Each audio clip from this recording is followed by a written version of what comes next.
코로나19 사태로 인해서 지역사회 감염 본격화되고 있습니다. 이로 인한 첫 사망자가 또 나왔습니다.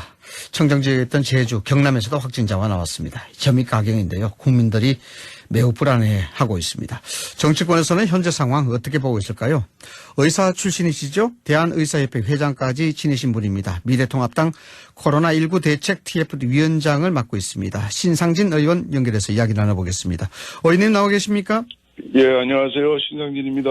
네, 의원님 조금 전에 최재우 고려대 예방의학교실 교수하고도 인터뷰를 했습니다마는 사태가 굉장히 불투명하다, 추측하기가 힘들다 이런 부정적인 전망을 많이 말씀을 하셨는데 의원님께서는 이 상황 지금 어떻게 보고 계신가요? 전문가들이 예견했고 저도 여러 차례 언론에도 얘기를 말씀드리고 했지만 이 예상됐던 일입니다. 네. 그리고 이것이 대구만의 문제가 아니라 이제 아마 며칠 후면 또 다른 지역에도 이와 유사한 문제들이 발생하지 않겠나는 우려를 하고 있고요. 이렇게 되면 이것이 이제 지역사회 감염이라는 거는 우리 그냥 감기 같이 유행적으로 이렇게 퍼지게 되는, 그래서 그 다음에는 무슨 역학조사하고 접촉자 무슨 관리라든가 이런 게 힘들어지는 상황이 되죠. 네네. 그렇게 된다면 이 사태는 아주 걷잡을 수 없이 장기화되고, 우리 경제, 사회 모든 우리 국민의 활동을 제약하는 엄청난 그런 상황으로 전개되지 않을까 대단히 우려를 하고 있습니다. 파장과 여파가 짐작하기 어려울 정도로 갈 것이다. 예. 그렇습니다. 자, 위기경보 수준으로 최단계로 높여야 된다, 최고 단계로 높여야 된다는 그런 지적들이 언론에서도 나오고 있는데 당국에서는 전국적인 광범위한 유행이 있어야 된다 이런 입장인 것 같아요. 또 의원님께서는 이미 이 위기경보 단계를 심각 수준으로 올려야 된다 이렇게 주장하셨는데 정부의 입장 어떻게 보십니까? 예, 저희가 어저께 보건복지위원회 국회 상임위에 이제 현안 질의가 있었습니다. 네. 그래서 이제 복지부 장관과 함께 제가 그 심각 단계로 상향 조정할 것을 요청하니까 장관 답변이 전국적으로 광범한 유행이 있어야 된다. 그래서 제가 그랬습니다. 광범한 유행이라면 지금 대구에서 이렇게 급격하게 환자 발생하고 또 전국적으로 자꾸 이제 퍼지고 발생하고 이런 상황인데, 그럼 몇 명, 전국 어느 지역, 몇 개의 지역, 또 몇 명의 환자가 발생해야 이 광범한 유행이라고 볼 수 있느냐? 구체적인 기준이 있냐 했더니 구체적인 기준이 없대요. 그래서 그럼 문제지 않겠나고 제가 따졌는데, 사실 지금 이미 이것은 확진자 5일 동안 없다고 대통령도 그런 안심해도 좋을 것 같다 이러면서 해서 마스크 쓰던 국민들이 많이 또 마스크를 벗고 이런 일이 벌어졌어요. 네, 그 여파가 있었죠. 이런 심각한 문제가 터졌는데 하루빨리 정부가 좀 심각하게 생각해가지고 심각 단계로 올려서 범정부적인 대책이 하루라도 빨리 됐으면 합니다. 네, 전문가들도 많은 분들이 그런 얘기를 하는데요. 이 감염병의 특성상 선제적인 조치가 먼저 필요하고 강력하게 나와야 된다. 이렇게 지적을 하게 되는데, 의원님 어떻게 보십니까? 지금 중국 우한처럼 대구를 봉쇄해야 된다라는 이 강력한 대책을 주장하는 의견도 있는데, 어떻게 보십니까? 지금 시기에 대구를 봉쇄해서 문제 해결할 것이 아니라, 대구를 이제 재난지역으로 선포를 해서 좀 더 대구 내의 문제와 대구 밖으로 확산하는 문제를 해결하는 그런 정부의 범정부적인 특단의 대책이 필요한 것이고요. 사실 서울에도 환자가 벌써 12명 이상 생겼는데 또 사망자도 나오고 청도에서 나왔지만 이런 문제들이 결국 국민들이 이 좁은 나라에서 전국적으로 다니지 않습니까, 국민들이. 이것을 이미 제가 볼 때는 무증상 때 감염시키는 위험도 굉장히 높은 병이기 때문에 이미 이것을 대구를 봉쇄한다고 해결될 문제가 아닙니다. 대구 봉쇄하고 다른 데 생기면 다른 지역 봉쇄하고 그런 문제가 아니라 대구에 대해서 재난지역을 선포하고 대구의 특별한 관리 대책을 중앙정부에서 총력적인 지원이 해야 된다. 해야 됩니다. 통합당에서는 코로나19 확산 초기부터 중국인의 입국 금지, 이 강력한 대책을 주문했는데 지금도 그 생각 변함 없으시죠?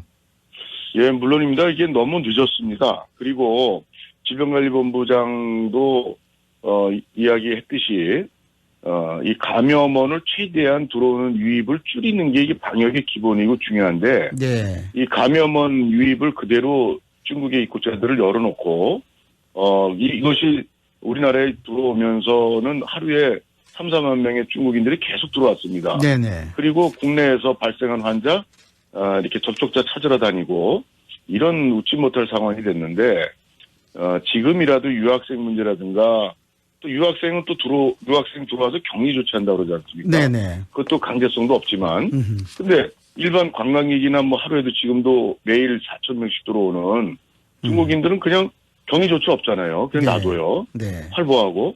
이 도대체 정부 정책이 이게 정말 중국에 대해서 왜 이렇게 정말 무서워하고 눈치 보고 그러니까 거기에는 WHO의 잘못도 있어요. 이게 네. 핑계거리를 줍니다. WHO가 이동 제한을 할 필요 없다. 그래서 WHO가 뭐 세계적으로 상당히 비난을 받는 입장인데 정말 이 방역에 대한 이번의 문제는 정말 대단히 심각한 잘못들을 저지르고 있습니다. 네. 자, 말씀하셨으니까, 이 부분도 한번 짚어봐야 될 것 같은데요. 어제 문재인 대통령이 시진핑 중국 국가주석과 전화통화를 32분간 했습니다. 이게 중국의 어려움이 우리의 어려움이다.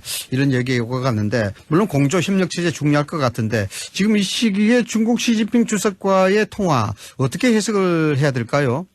글쎄, 시진핑 주석과의 이웃나라 고통당하는데 통화해서 위로하는 건 상관없다고 생각을 하는데요. 네. 근데 사실 왜 이렇게 중국에 대한 배려가 우리 국민들의 감염병 차단을 위한 배려보다 왜 이렇게 대통령이 그렇게 신경을 쓰시는지 네. 정말 이해할 수가 없고요. 통화 자체는 좋습니다. 예. 그런데 국내의 감염병 차단을 위해서 왜 주권국가로서 분명한 입장을 취하고 있지 못한지 정말 네. 대통령의 그런 대중국에 대한 어떤 조치에 대해서는 감염병이 검역 차원에서는 정말 할 말이 없습니다. 네. 자, 이 군 내부에서도 의원님 확진자가 나왔지 않습니까?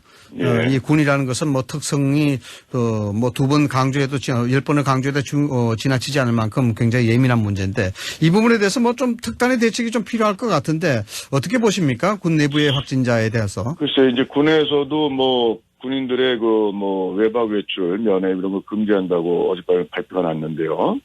근데, 사실 그러니까 이게 심각 단계로 격상이 필요한 건데, 네네. 이 심각 단계라 하면은 이 범정부적인 아주 강총력 대응을 하는 체제거든요. 네. 그러니까 벌써 이제 이미 대구 지역에 초중고 유치원 다 이게 휴원 또 휴교를 내렸고 네. 대학 연기 내렸고 그리고 군대도 벌써 이제 그런 조치에 들어가고요.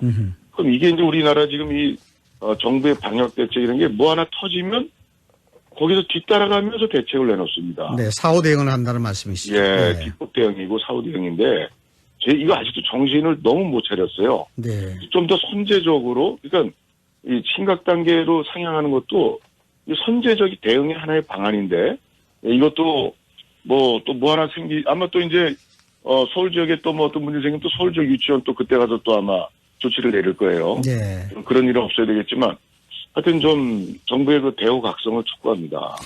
예, 자, 의원님, 정치적인 현안 한두 개만 좀 여쭤보겠습니다. 의원님께서는 네. 경기 성남 중원에 출사표 던지셨는데, 이 코로나19 영향 어떻습니까? 사실 며칠 전만 해도 또 마스크를 좀 덜 쓰시는 분들이, 네. 제가 어제 보건복지위원회 끝나고, 오후에 이제 우리 성남 지역을 들어오니까, 또 시장을 한번 이렇게 훑어봤어요. 네. 다니는 사람 자체가 없어요. 우리 성남의 모란시장 유명한 민속시장인데 참기름 가게가 밀집해 있는 데 있어요. 네. 몇 군데 들러봤는데 근데 상인분들도 마스크를 거의 한 8, 90% 쓰고 계시고 그렇지만 다니는 사람이 없어요. 길가에 네. 골목길에. 네, 외출하기가 꺼리죠. 예. 그리고 또 저는 이제 요새 본격적인 선거를 못 하고 있어요. 이 대책 TF 위원장 맡고 또 왔다 갔다 하느라고. 그래서 지역 주민들은 저를 많이 제가 오래 했으니까 잘 알아보시고 먼저 이렇게 일하다가 낀 장갑도 벗고 악수도 청하고 그러시는데 저는 이제 또 악수하기가 좀 민망해서 네. 이렇게 또 뭐 하트를 그리기도 하고. 네. 그런데 그 주민분들의 그 걱정이 태산 같습니다. 이것이 뭐 대구의 문제가 아니라 바로 내 이웃의 문제고 나의 문제로 이제 인식을 하셔서 네. 이 불안감과 또 경제 침체, 경기 침체와 고통이 이중삼중으로 많고 아주 하소연하는데 놀랐습니다. 네.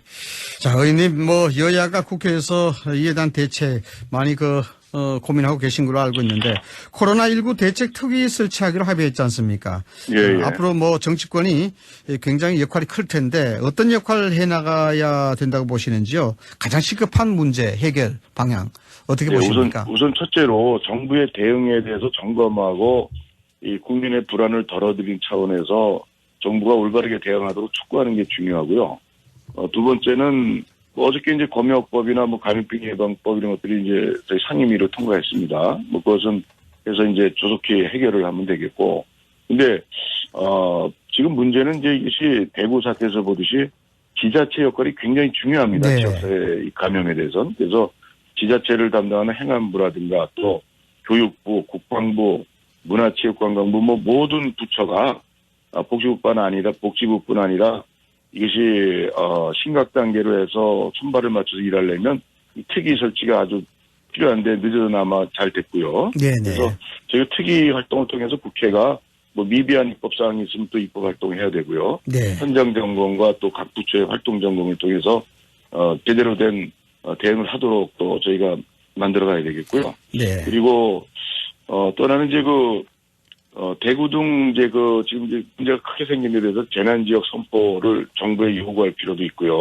네. 그리고 앞으로 생길지 모르는 그런 지역 감염의 어떤 폭발적 증가에 대해서 병의원들 저희는 그걸 요구할 겁니다. 병의원들의 지금 마스크 공급이 안 된대요. 네네. 오히려 금융기관 큰 대기업 이런 데는 되는데 오히려 이 가장 일선에서 위험도에 노출된 병의원들의 의사 간호사분들의 하소연이 마스크 살 수가 없대요. 아하, 어디서 주는 것도 아니고 약국 가면 살 수 없고 그래서 아주 애로사항을 굉장히 얘기하고 있습니다. 네. 그런 현장의 문제들의 애로사항을 들어서 저희들이 또 국회에서 부족한 부분 또 잘못된 부분을 바로잡도록 할 필요가 있다고 생각합니다. 네, 알겠습니다. 상황이 좀 심각해져서 오늘은 코로나19 사태에 대한 부분만 의원님과 이야기 좀 나눠봤습니다. 지금까지 신상진 미래통합당 의원이었습니다. 오늘 말씀 고맙습니다, 의원님. 네, 수고하십시오. 네.